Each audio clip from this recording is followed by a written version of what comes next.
So hello, and today a fairly deep topic. It's one that I must admit I'm only just beginning to explore. It's beginning to become very relevant in where I am in my own personal growth. This is the question of deconstructing and indeed constructing the self. It's a concept that has meaning in both psychology, as I understand it, particularly those psychologists that have looked at using meditation or different types of meditation as a way of helping to improve well-being. So one of the best known practitioners in this area who's been writing and practicing for a long time is someone called Jon Kabat-Zinn. But also it has meaning particularly in the Buddhist tradition. Now, if you are an atheist, if you do not have any connection with spirituality, probably quite a lot of what I'm going to talk about in this video may be something that you don't relate to or don't agree with. So I just thought I should mention that before we go too much further. I'm not preaching a particular tradition, and indeed a lot of what I relate, I think, can be understood and be useful perhaps irrespective of whether you have a faith tradition. But I will be referring to one or two of these concepts. And the whole idea of deconstruction, deconstructing the self, as I understand it, is found both in that area, the area of research around well-being effects, but also particularly in the Buddhist tradition. There is some discussion of it that I've came across with a slightly different connotation in the Christian tradition as well. So this all has to do with the idea that we construct our identity. The stories we tell about ourselves, the narrative that goes on in our mind, the place we occupy even. So it's almost as though we are in a movie a lot of the time when we are lost in our thoughts, quite literally, or lost in our feelings and detached from what some faith traditions would say is reality. And reality is that this world is an illusion, and the bodies and the narrative that we're creating is really just a story. But of course it feels very real. We have, from our earliest days, been socialized and worked out strategies, played games, created our identity, which includes things like the way we present ourselves in groups, in order to protect ourselves, in order to perhaps allow our sense of self to be reinforced, to be strengthened, and not to be ostracized, not to be excluded from the group. Part of this, part of what we're taught, a part of the assumptions we make, which very often we don't stop to question, is unhelpful to us, and it potentially is suppressing and hiding our true self. And this particularly is what I am dealing with at the moment, when I've come to realize what is helpful and what is not helpful in terms of my narrative, in terms of how I present to the world. And I have delightfully found that Anja plays really quite a role in highlighting the absurdity of what's in my own male life, my own male presentation, which has really been quite a revelation, because Anja, at least in terms of things like Transformation Tuesday, is kind of created. It's kind of a curated idea. It's not something that I would see as real. There is that femme side of me which is real, that needs expression, but quite a lot of the way I present, I know, is putting on a show. So it's interesting that this character has served as a sort of mirror to the person that I think is real. In my ego self, I believe is genuine, and is actually beginning to highlight some of the things which perhaps I don't need to take seriously about myself, perhaps to let go or chuck out completely some aspects of the narrative. This isn't going to be easy work, and it's something obviously that has to be approached carefully. But my idea is that if I can begin to isolate what aspects of my ego narrative serve me well and which don't, I have something to work with.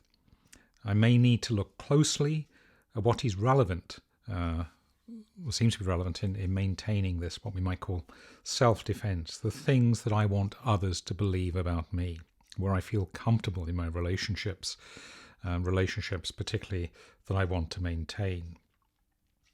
So obviously the way I present has some role potentially in this thinking that I have in what will protect me from ostracism or whatever. But the crucial thing, if we really want to be true to ourselves, is getting to the point where we can be, as it were, an observer of what's going on with our thoughts. And this, of course, is one of the big ideas of mindfulness, the idea of being able to watch where your thoughts and your feelings are taking you, kind of as though you were objective from them. You were kind of taking a seat, looking at a film playing out on the screen, and the film is showing a person whose life you are at that moment living, and the thoughts and the experiences they are going through, the sensory experiences. One of the foremost commentators on this whole idea of deconstructing the self that I've come across is someone called Michael Taft, a coach and teacher and podcaster. He has a very extensive, a very good podcast on this very subject, which has been running for some time now and has included many, many different guests from different backgrounds, different traditions, the science community, and so on. Really exploring this whole idea of how we get back to connecting with what is real, what is authentic, and letting go of the things that kind of get in the way, cloud the issue.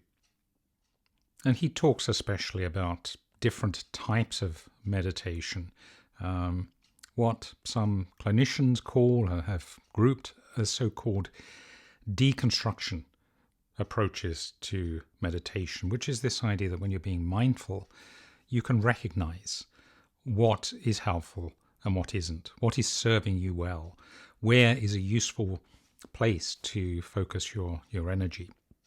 So meditation is, unsurprisingly, one of the main practices for cultivating that mindfulness. That's a part of this work, as it were. And getting to the place where we can be more of an observer, kind of really in control of what's going on and properly understanding why we're being driven in a particular direction, why our thoughts taking us down a particular path. I think it gets also, certainly I've been meditating for many years, and as a result of that, one thing that's become clear to me is that my sense of self does need to draw on something much deeper, what I call spiritual, divine, within. And this is something actually that is beyond concepts of gender and indeed physical form. There is a core in me that I believe seeks expression and that also connects me. In my faith tradition, it is the divine within. In other words, this idea of oneness, that we are all connected, as it were, at a very deep level that I am accessing. And yes, because I'm in a physical body in the material world, it seeks expression there. It wants to play. It wants to interact. It wants to interact and have expression. And that's partly where some of Anja's outings come in, as it were. But a lot of the time, it is suppressed because of the narrative, the self-defense mechanism of my ego self that gets in the way. Source is therefore important, I believe, to acknowledge. And if we can transcend our ideas about ourselves and how we present, whilst in this body and in the world that we're operating in, we can perhaps get closer to what is real get closer to our authentic selves and acknowledge what needs expression. Anja does play a part in this, and the beauty is I know that I am creating her story in a way that I am often not so mindful of creating my story as Clive. With Anja, I am in a sense both the observer and the one enjoying the experience, feeling the experience of inhabiting her life and bringing her to life. I am the creator and the created, as it were.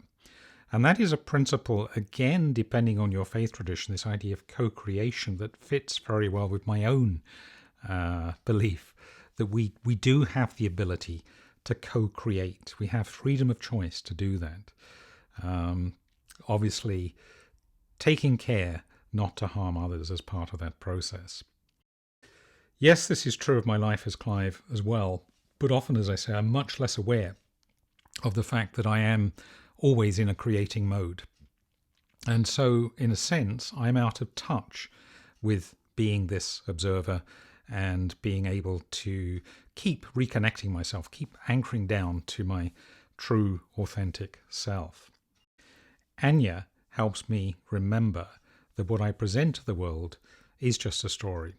And because of presenting in this way, it also exposes me to potential risk. It challenges the very things that I've set up to defend myself. It exposes me to potential ridicule, ostracism, to relationships that I hold dear being harmed or changed in some way.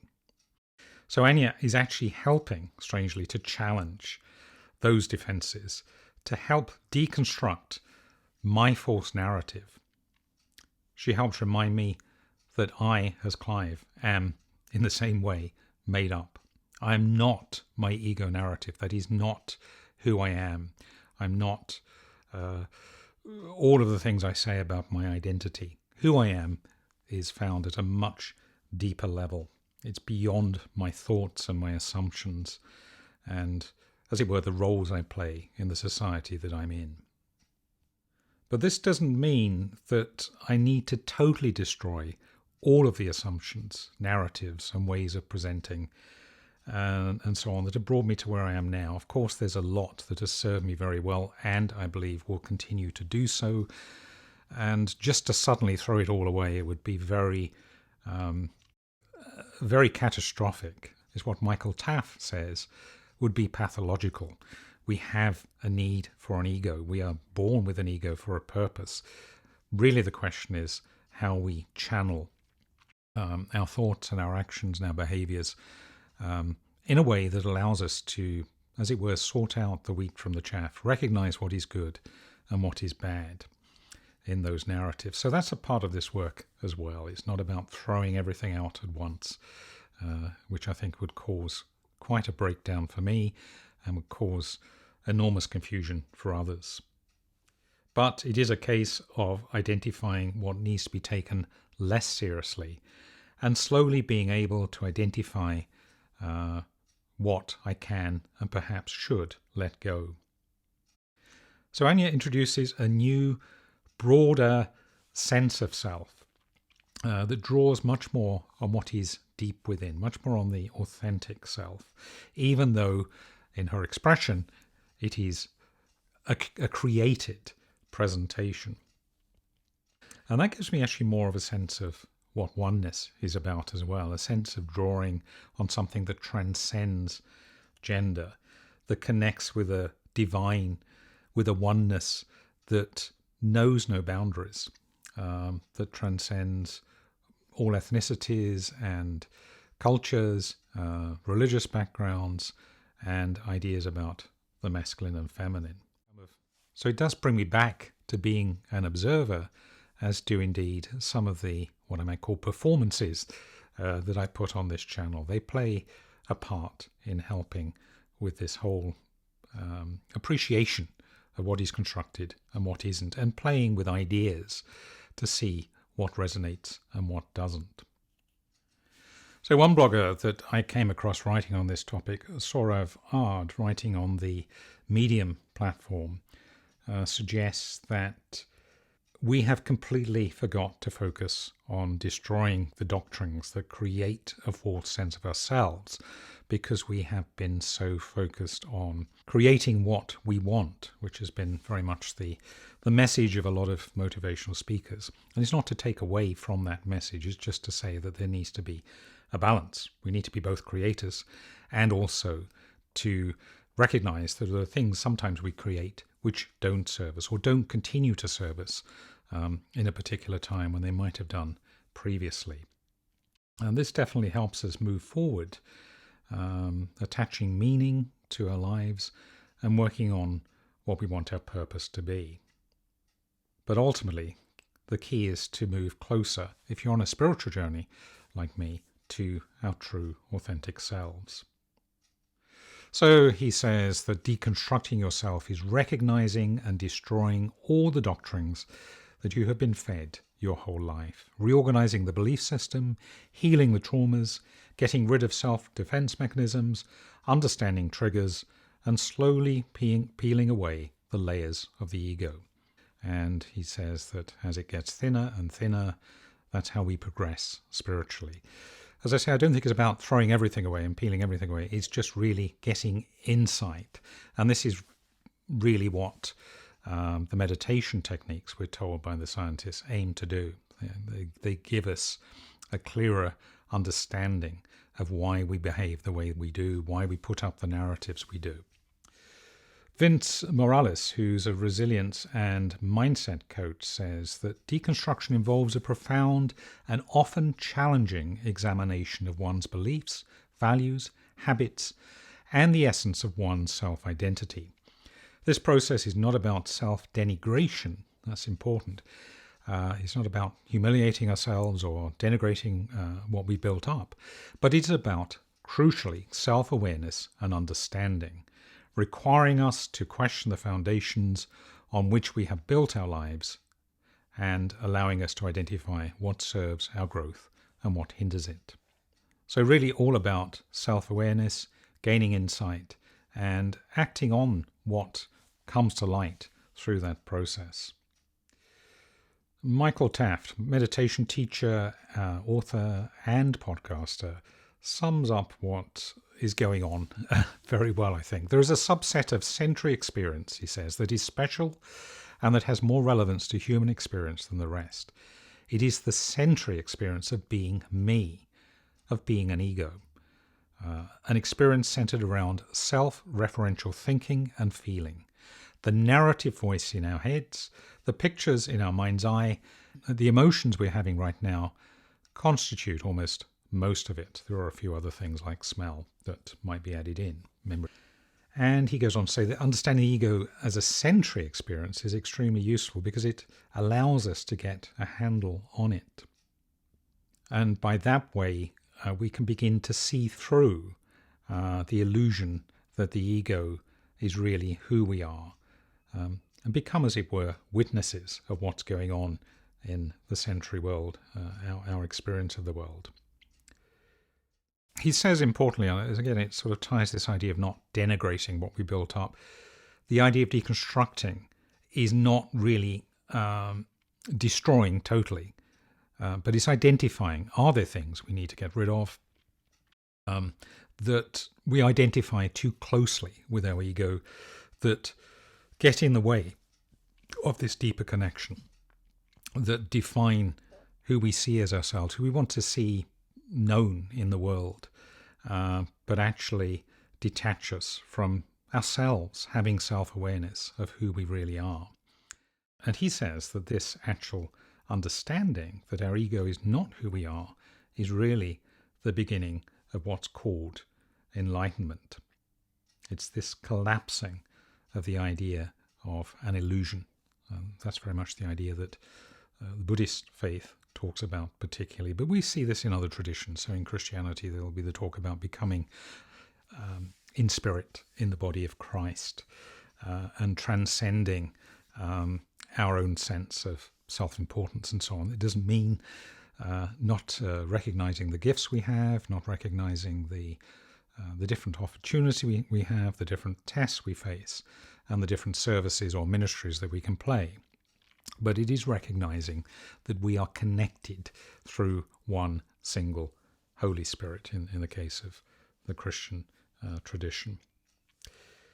So if I could let go and perhaps take Clive sometimes a little less seriously, which I have really, I think, gone very far with in my life. There's so much I've set up in my defense to be part of particular groups, to boost my self-esteem, to